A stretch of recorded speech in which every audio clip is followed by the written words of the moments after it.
বিসমিল্লাহির রহমানির রহিম। প্রিয় দর্শক শ্রোতা, যেখান থেকে আমার এই ভিডিওটি দেখছেন, সকলকে শুভেচ্ছা এবং আসসালামু আলাইকুম।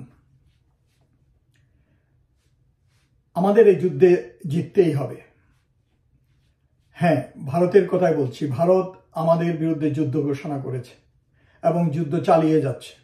হ্যাঁ, আমি সাইকোলজিক্যাল ওয়ার বা মনস্তাত্ত্বিক যুদ্ধের কথা বলছি। ভারত বাংলাদেশ দেশের বিরুদ্ধে মনস্তাত্ত্বিক যুদ্ধ শুরু করে দিয়েছে সেই 5 আগস্টের পর হতে, এবং এই মনস্তাত্ত্বিক যুদ্ধের মাধ্যমে সে আমাদের দেশে জনগণকে টার্গেট করে তার কর্মকাণ্ড পরিচালনা করছে। বিশ্বব্যাপী তারা নূতন বয়ানের মাধ্যমে বাংলাদেশের ভাবমূর্তি ক্ষুণ্ণ করার চেষ্টা করে যাচ্ছে। ভারত মিডিয়ার মাধ্যমে সবাই একতরফা, ভালো খারাপ নাই, এখন দেখি সবকটা মিডিয়াই এক সুরে কথা বলছে এবং মিথ্যা, বানোয়াট, কল্পনাপ্রসূত এবং অনুমান নির্ভর তথ্য প্রচার করে আসছে, এবং গ্লোবালি বিশ্বব্যাপী তারা আমাদের বাংলাদেশের ভাবমূর্তি ক্ষুণ্ণ করার প্রয়াস চালিয়ে যাচ্ছে। সবার আগে একটু বুঝে নিই, যারা ধারণা নেই তাদের জন্য মনস্তাত্ত্বিক যুদ্ধ আসলে কি। ইতিপূর্বে আগের দিনগুলোতেও মনে করেন মনস্তাত্ত্বিক যুদ্ধ ব্যাপকভাবে ব্যবহৃত হয়েছে। এটি একটি স্পেশালাইজড, মানে বিশেষায়িত বিষয়, সাবজেক্ট, স্পেশালাইজড সাবজেক্ট। কিন্তু 21st সেঞ্চুরিতে, এই 21শো শতাব্দীতে আইটির, প্রযুক্তির উন্নতির সাথে সাথে এটা, এই সাইকোলজিক্যাল ওয়ার বা মনস্তাত্ত্বিক যুদ্ধ একটা বড় ধরনের হাতিয়ার হিসাবে কাজ করে, এবং সবাই এটাকে একটি হাতিয়ার হিসাবে ব্যবহার করে। এটা গতানুগতিক যুদ্ধের কোনো প্যাটার্ন অনুসরণ করে না। এটা রাজনৈতিক স্বভাবের, এটা পলিটিক্যাল ইন নেচার, কিন্তু এটার অনেক ক্ষেত্রেই এটার রেজাল্ট, এটার ফলাফল তাৎক্ষণিকভাবে পায় না। আপনার খ্রিস্টপূর্ব 5ম শতাব্দীতে চীনা সামরিক চিন্তাবিদ সানজু এটার উপর জোর দিয়েছিলেন, এবং এটার উপর অনেক গবেষণা হয়েছে।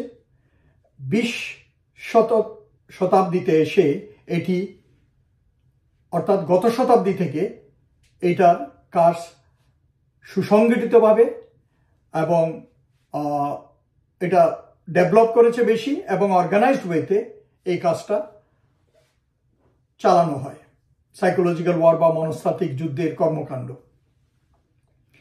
মনস্তাত্ত্বিক যুদ্ধ হচ্ছে আসলে পরিকল্পিত প্রচারণা এবং অন্যান্য উপায়ে ব্যবহার করা, যার লক্ষ্য হচ্ছে যেই জনগোষ্ঠীকে টার্গেট করা হয় তাদের মতামত, আবেগ, মনোভাব এবং আচরণকে প্রভাবিত করার জন্য পরিচালনা করা হয়, যাতে জাতীয় লক্ষ্য অর্জন করা হয়। কাদের? শত্রুর ন্যাশনাল এইম যাতে অর্জন করতে পারে, সেই জন্য তারা ওই টার্গেট অডিয়েন্সে যেই সব লোকজন থাকে সামরিক বা বেসামরিক, তাদের ওপিনিয়ন, তাদের ইমোশন, তাদের মনোভাব এবং বিহেভিয়ারকে ইনফ্লুয়েন্স করার জন্য তারা এই কর্মকাণ্ডগুলো পরিচালনা করে থাকে। এর উদ্দেশ্য হলো জনগণের মনোবল ভেঙে দেয়া এবং তাদেরকে বিভ্রান্ত করা। এটি জনগণের উদ্দেশ্যে পরিচালিত হয়, আবার সামরিক বাহিনীর উদ্দেশ্য পরিচালিত হয়। এতে জনগণের মাঝে হতাশা সৃষ্টি করা, জনগণের মনোবল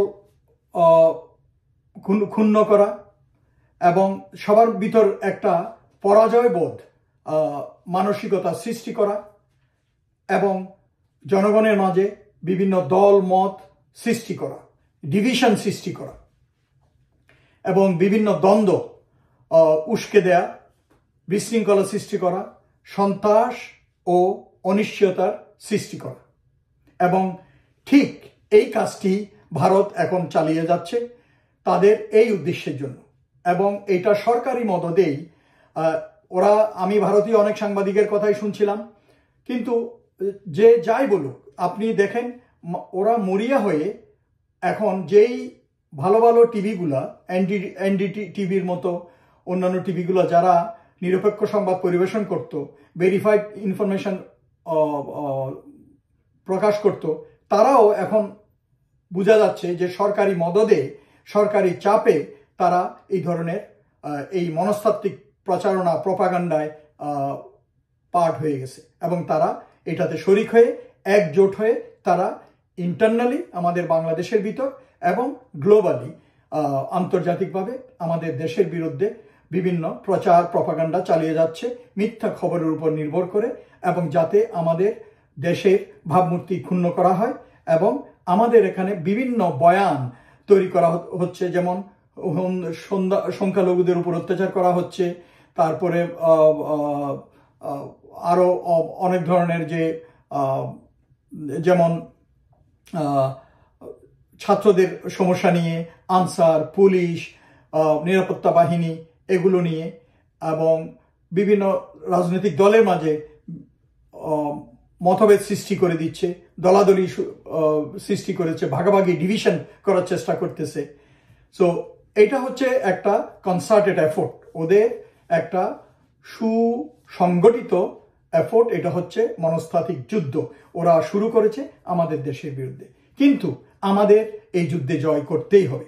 বাংলাদেশ এর আগে অনেক ধরনের যুদ্ধে জয় করেছে, এটা গতানুগতিক যুদ্ধ না হলেও কিন্তু এই মনস্তাত্ত্বিক যুদ্ধে আমাদেরকে জয় করতে হবে। আমাদের দেশে অনেক প্রচার মিডিয়া আছে, প্রিন্ট এবং ইলেকট্রনিক মিডিয়া, এবং আমাদের সোশ্যাল মিডিয়াতে অনেক ইউটিউবার আছেন, এবং সোশ্যাল মিডিয়াতে যারা খুব অ্যাক্টিভ এই ধরনের অনেক নাগরিক আছেন, এক্সপার্ট লোকজন আছেন। কাজেই সবার সমন্বয়ে এখন আমাদেরকে এইটাকে কাউন্টার করতে হবে। সর্বপ্রথম যে জিনিসটা আমি বলবো যে বিশ্বের কাছে আমাদের প্রকৃত ঘটনা এবং সত্য গল্প বাংলাদেশে কি হচ্ছে এটা জানাতে হবে বিভিন্ন মাধ্যমে।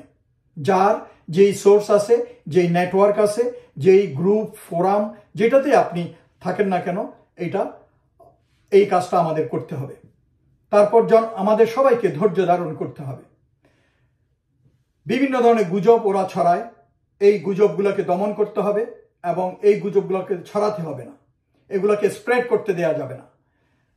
নেক্সট হচ্ছে গোয়েন্দা সংস্থা, তথ্য মন্ত্রণালয়, এরা সশস্ত্র বাহিনীর সহযোগিতায় এইসব পাল্টা প্রচারণা, পাল্টা প্রপাগান্ডার ব্যবস্থা করতে হবে। ভারতের যেসব ফালতু প্রপাগান্ডা হচ্ছে, এই প্রপাগান্ডা, প্রচার প্রপাগান্ডার পাল্টা প্রচারণা আমাদেরকে চালাতে হবে। এবং সামাজিক যোগাযোগ মাধ্যমে ইতিবাচক তথ্য প্রচার করতে হবে।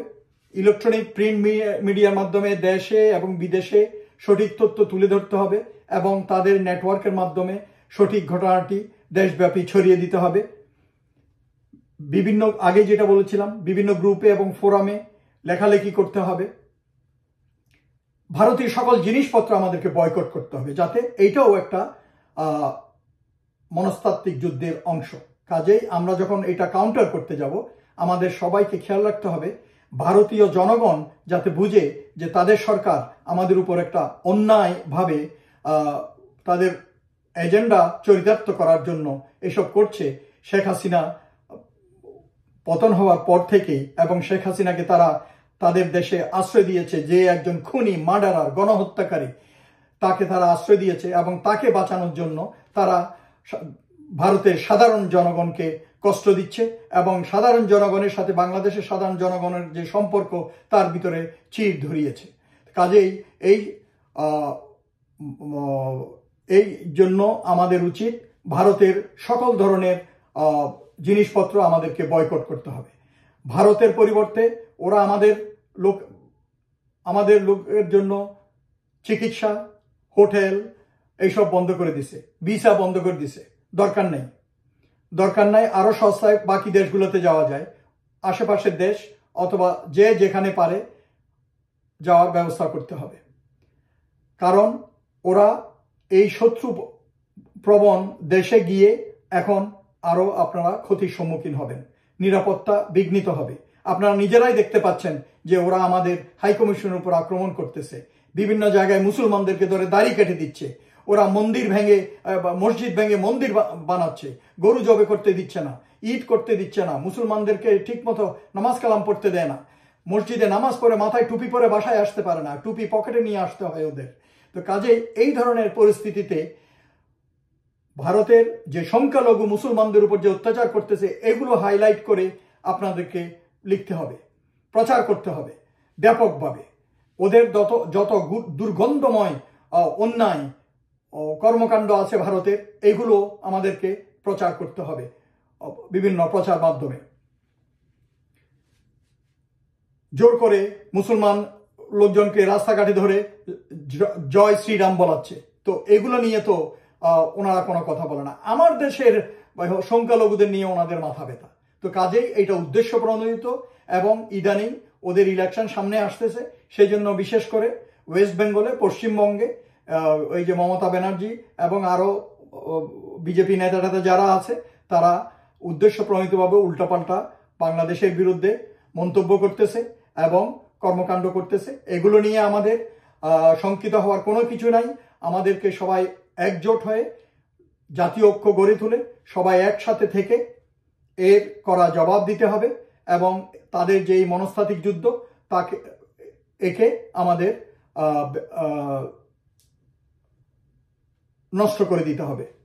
কাজেই এই মুহূর্তে সরকারের প্রতি আমার আহ্বান যে একটা সেল গঠন করুন কাউন্টার প্রোপাগান্ডা করার জন্য, একটা এই মনস্তাত্ত্বিক যুদ্ধে কাউন্টার করার জন্য যত ধরনের অ্যাক্টিভিটিস গোয়েন্দা বাহিনীর সমন্বয়ে, তথ্য মন্ত্রণালয়, ফরেন মিনিস্ট্রি সবকিছু সবার সমন্বয়ে একটা সেল গঠন করুন এবং কাউন্টার প্রোপাগান্ডা চালানোর পদক্ষেপ গ্রহণ করা হোক। আরেকটা হচ্ছে যে সোশ্যাল মিডিয়াতে যারা অ্যাক্টিভ তাদের কাছে অনুরোধ থাকবে আপনারা পজিটিভ খবরটি প্রচার করুন, তুলে ধরুন, এবং ভারতের যেসব অন্যায় কর্মকাণ্ড হচ্ছে তাদের দেশে ওগুলাকে হাইলাইট করুন এবং গুজবকে দমন করুন। গুজব স্প্রেড করা থেকে আমরা বিরত থাকি। সকলে ভালো থাকুন। আমাদের দেশকে ইনশাল্লাহ আমরা উন্নতির পথে এগিয়ে নিয়ে যাব, সবাই একসাথে থেকে জাতীয় ঐক্য বলিষ্ঠভাবে গড়ে উঠুক, এটাই কামনা করি। ধন্যবাদ।